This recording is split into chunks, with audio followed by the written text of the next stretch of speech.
How to delete your Amazon Prime Video account.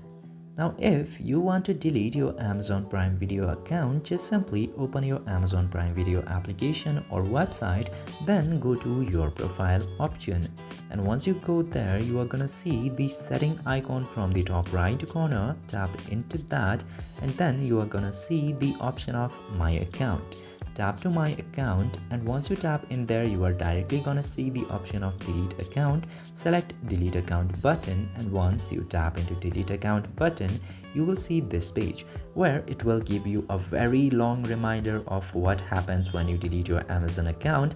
And keep in mind that you deleting your Amazon Prime Video account might affect all of the other Amazon affiliated platforms, so deleting account might cause you problems, so be careful on that part. Just simply look through all of these before deleting your account and scroll down to all the way to bottom.